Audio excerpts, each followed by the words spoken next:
نحمده ونستعينه ونستغفره ونؤمن به ونتوكل عليه ونعوذ بالله من شرور أنفسنا ومن سيئات أعمالنا من يهده الله فلا مضل له ومن يضلل فلا هادي له ونشهد أن لا إله إلا الله وحده لا شريك له والذي لا ضد له ولا ند له لا مثل له ولا مثيل له ولا وزير له ولا ولد له محمد صلى الله عليه وسلم أما بعد.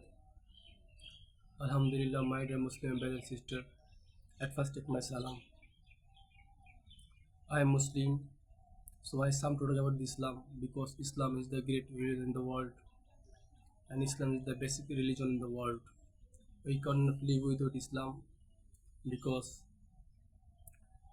we are the Ummah of Hazrat Muhammad Rasulullah Sallallahu Alaihi Wasallam, and Hazrat Muhammad Rasulullah Sallallahu Alaihi Wasallam was the great leader, part of the Quran, Hadith and Kitab. So I some to talk about the Islam. Who is our Lord? Who is our messenger? What is our religion? Our Rabb is Allah. The name is Ar-Rahman Ar-Rahim Wal-Malik Al-Quddus As-Salam Al-Mumin Al-Muhaymin Al-Aziz Al-Jabbar Mutakabbir. And our messenger is Hazrat Muhammad Rasulullah Sallallahu Alaihi Wasallam. And our religion is only Islam. And Islam is the great religion in the world. And we should do every amal with a class from the beginning to the end around it is respect first.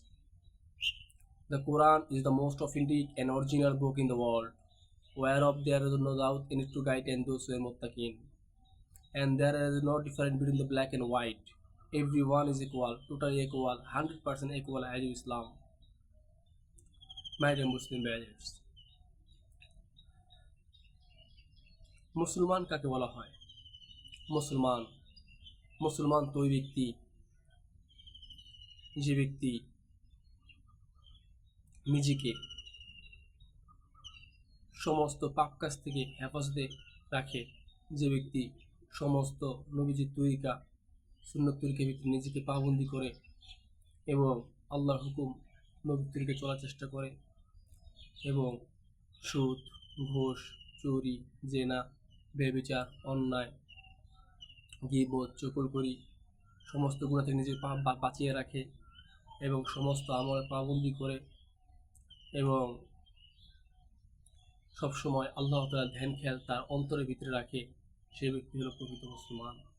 আর মুসলমান কখনো পাপ করতে পারে না, এই জন্য আমাদের পাপ থেকে বেঁচে থাকার চেষ্টা করতে হবে ইনশাআল্লাহ তাআলা।